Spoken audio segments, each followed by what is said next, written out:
आज बहुत हर्ष का विषय है कि हम अपनी आज़ादी का 75वां वर्ष सेलिब्रेट कर रहे हैं। आज़ादी के अमृत महोत्सव का कार्यक्रम पूरे देश में चल रहा है। इस अवसर पर हम अपने संस्था की ओर से सारे क्षेत्र के लोगों को, सारे समाज के लोगों को हार्दिक शुभकामनाएं देता हूं।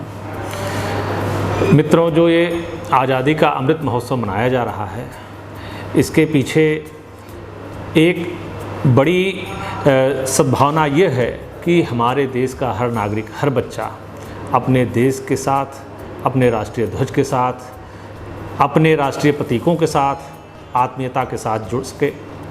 माननीय प्रधानमंत्री नरेंद्र मोदी जी ने जिस तरह से नवीन संसद का निर्माण करवाया है, जिस तरह से हर घर तिरंगा कार्यक्रम चल रहा है, ये कोई एक कुछ दिनों का कार्यक्रम नहीं है, बल्कि एक आपके अंदर राष्ट्रीय भावना हमेशा जागृत रहे, आप राष्ट्र के साथ अपने को जोड़ सकें।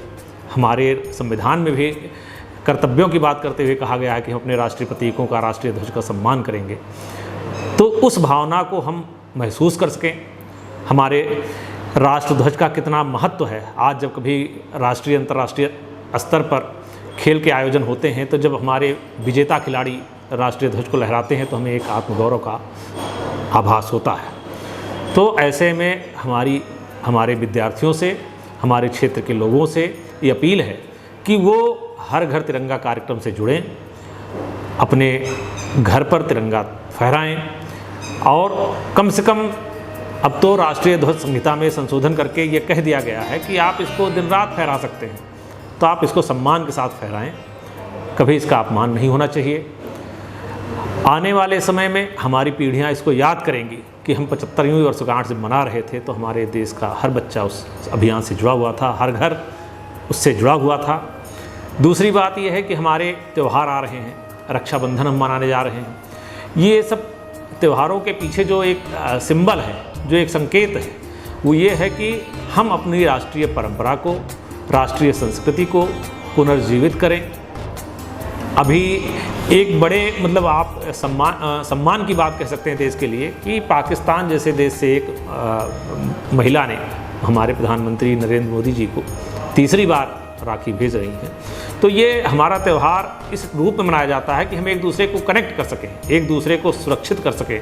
इसके पीछे जो सुरक्षा का भाव है, महिलाओं की इज्जत का, उनकी सम्मान का रक्षा हम कर सकें, इस तरह से हम इस त्यौहार को सेलिब्रेट करें। इसका परिणाम ये होगा कि हमारे समाज में एक सद्भाव कायम होगा। हर पुरुष, हर स्त्री की सुरक्षा करने के लिए एक जिम्मेदारी, एक नैतिक जिम्मेदारी होगी, वो इसकी अनुभूति कर सके। इस तरह से हम लोग इस त्यौहार को सेलिब्रेट करते हैं। बहुत बहुत धन्यवाद आप सबका। आइए मिल करके आज़ादी के अमृत महोत्सव को मनाएं, शिक्षा का प्रचार प्रसार करें। जब तक शिक्षा का प्रचार प्रसार हर घर तक नहीं पहुंचेगा, हर घर का हर व्यक्ति शिक्षित नहीं होगा।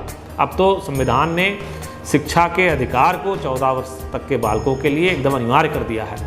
तो इसको हम महसूस करते हुए हर बच्चे को शिक्षा के मंदिर तक जोड़ सकें, उसमें शिक्षा की भावना का जागृत कर सकें। तो ये एक अच्छा अवसर है अपने देश के उत्सवों को सेलिब्रेट करने का, और यही सच्चा हमको एक तरह का समर्पण होगा हमारे जो स्वतंत्रता सेनानी रहे, जो उनकी आज़ादी जिन्होंने दिलाई हमको, उनके प्रति एक सच्ची श्रद्धांजलि भी होगी। धन्यवाद। जय हिंद, जय भारत।